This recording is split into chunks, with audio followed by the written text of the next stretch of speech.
The moment Meghan Markle tried to shut down the criticism, she accidentally poured gasoline on a fire that had already been burning for years, because what started as a simple birthday post suddenly exploded into a public relations disaster that nobody saw coming. Or maybe everybody saw it coming except Meghan herself. The internet erupted, critics pounced, commentators lined up, and within hours, what should have been a harmless celebration had transformed into yet another chapter in one of the most polarizing celebrity sagas of modern times. It all began when Meghan shared birthday photos celebrating Princess Lilibet. Meghan Markle has decided to use the 5th birthday of her own daughter to lash out, making her first public statement about the very clear hypocrisy of releasing new images like that, which we just saw on Instagram, while claiming to be the hero for protecting children from social media. You begin to see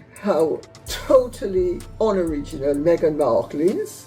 Meghan Markle's shameless hypocrisy when it comes to social media and her children is on full display as she attempts badly to justify posting her children online. Shameless grifters! This is a new low. Harry and Meghan have been blasted for their wild hypocrisy. At first glance, the images looked innocent enough. A proud mother sharing family moments, a birthday celebration, smiles, warmth, the kind of content social media feeds are flooded with every single day. But then people remembered something. Just days earlier, Meghan had stood before an international audience discussing the dangers of children being exposed online. She had spoken passionately about digital safety, privacy, and the risks facing young people in today's hyper-connected world. And suddenly, critics saw a contradiction. Not a small contradiction, a giant one. Almost instantly, social media users began comparing her public statements with her personal actions. The contrast became the story. Not the birthday, not the child, the contrast. The backlash moved fast, really fast. And that is where things became interesting,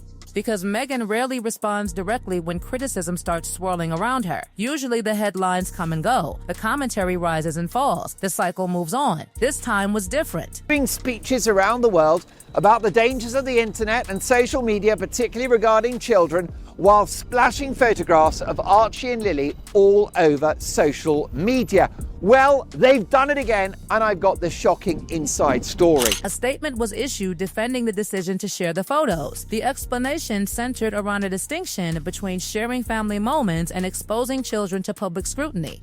But instead of calming the storm, the statement seemed to intensify it. Critics argued that once photographs are posted to millions of followers, control disappears. Supporters pushed back, saying parents have every right to share selected moments while still protecting their children's identities. And just like that, the debate grew even larger. The discussion was no longer about birthday pictures. It became a battle over privacy, a battle over consistency, a battle over credibility. Every new headline seemed more explosive than the last. Former supporters started questioning decisions. Commentators who once defended Meghan began expressing frustration. Newspapers that had previously shown sympathy suddenly sounded much less forgiving. And that shift mattered, because public perception is a fragile thing. It can take years to build, minutes to damage. As criticism mounted, people started examining every detail surrounding the photographs, every angle, every expression, every background element, every tiny inconsistency. The internet does what the internet always does. It zooms in, it analyzes, it speculates. And once speculation begins, it becomes almost impossible to stop. Observers began debating everything from presentation choices to timing decisions. Questions multiplied faster than answers. Why release the photos at that specific hour? Why respond through a spokesperson? Why address the criticism at all? Why now? The questions kept coming, and every question created another wave of discussion. Meanwhile, a larger issue was quietly emerging beneath the surface. The birthday photos themselves were becoming secondary. What people were really talking about was trust. Did Meghan truly believe in the principles she publicly promoted, or was there a disconnect between message and behavior? That question became the center of the controversy. Not because everyone agreed, far from it. People were fiercely divided. Some saw a mother protecting her family while sharing selected moments with the world. Others saw a public figure saying one thing and doing another. And in today's media environment, perception often becomes reality. The louder the debate became, the harder it was to separate facts from opinions. The more attention the story received, the more every action appeared loaded with meaning. Even silence started looking suspicious. Even ordinary decisions started looking strategic. And that is exactly when the controversy took another turn. Because critics weren't just discussing the birthday photographs anymore. They were revisiting years of old debates, old controversies, old questions, old arguments that many believed had already faded away. Suddenly, conversations that had been dormant for months were back in the headlines. The birthday post had become a trigger, a catalyst, a spark, and what followed was a tidal wave of renewed scrutiny unlike anything Meghan had faced in recent months. The public wasn't just looking at one Instagram post anymore. They were looking at the entire story, the entire pattern, the entire history. And as the noise grew louder, one thing became impossible to ignore. What Meghan intended as a celebration was rapidly turning into something else entirely, something far bigger, something far more unpredictable. And the deeper people looked, the more intense the conversation became, because the controversy surrounding social media was only the beginning. The real storm was still gathering strength. The deeper this controversy went, the less it seemed to be about a single social media post, and the more it became about a growing perception problem that Meghan simply couldn't escape. Every attempt to defend herself appeared to generate even more questions. Every explanation created another round of analysis. And the strangest part was that many of the conversations dominating headlines weren't even new. They were old debates returning with fresh energy. The birthday photographs had effectively reopened discussions that had been circulating online for years, and suddenly millions of people were talking about them all over again. Critics argued that the images had unintentionally drawn attention to unresolved controversies. Supporters insisted the backlash was unfair and driven by people determined to criticize Meghan no matter what she did. But regardless of which side people took, one fact was impossible to ignore. The story had become much bigger than the photographs themselves. As commentators dissected every detail, attention shifted toward the broader Sussex brand. For years, Harry and Meghan had presented themselves as advocates for privacy, mental health, and protecting children from excessive public exposure. Yet critics argued that carefully managed public appearances involving their family sometimes appeared inconsistent with those messages. The result was a constant cycle of scrutiny. Every public move was examined, every interview was revisited, every statement was compared against previous actions. And because public trust is built on consistency, even small contradictions could become major headlines overnight. What made the situation even more explosive was the growing speculation about tensions surrounding the Sussex's public image strategy. Observers began noticing Harry appearing alone at various events. Individually, those appearances might have meant nothing. Public figures attend separate engagements all the time. But in an environment already saturated with speculation, with every solo appearance suddenly became a clue. Every absence became a mystery. Every photograph became evidence in a story people were actively trying to piece together. Was anything actually wrong? Nobody outside their inner circle knew. But uncertainty has a way of creating its own narrative, and that narrative was spreading rapidly. Meanwhile, comparisons with the royal family continued to dominate online discussions. Critics contrasted Harry and Meghan's media approach with the more traditional strategy often used by senior royals. Supporters argued that such comparisons were unfair because Harry and Meghan had chosen a completely different path. Yet the comparisons kept happening anyway. They were unavoidable. The public constantly measured one approach against another. Every appearance by William and Catherine seemed to trigger another round of commentary about Harry and Meghan. Every royal headline somehow circled back to the Sussexes. It was as if neither side could fully escape the other, despite years of separation. And then there was Harry himself. Much of the speculation increasingly centered around him. Commentators wondered whether he was happy, whether he missed aspects of his former life, whether he regretted certain decisions, whether reconciliation with his family was even possible. Again, nobody truly knew. But what fueled the discussion was the silence. Silence leaves room for imagination. Silence allows theories to grow. Silence invites people to fill in blanks with their own assumptions. And in this case, there seemed to be more blanks than answers. That is why Meghan's statement created such a powerful reaction. It wasn't merely a defense of birthday photographs. It became a symbol of a much larger debate. A debate about privacy, about publicity, about authenticity, about trust, about whether the public image presented to the world matched reality behind closed doors. Every new headline fed that debate. Every response intensified it. Every attempt to move on seemed to pull the story back into public view. And perhaps that is the biggest problem of all, because controversies eventually fade when questions are answered. But when questions linger, stories continue growing long after they should have disappeared. Right now, the questions appear louder than ever. The criticism remains intense, the scrutiny remains relentless, and the public fascination shows no sign of slowing down. What began as a birthday celebration became another chapter in a saga that refuses to end. And if recent events have proven anything, it's that this story is far from over. In fact, judging by the reactions, the next chapter may already be unfolding.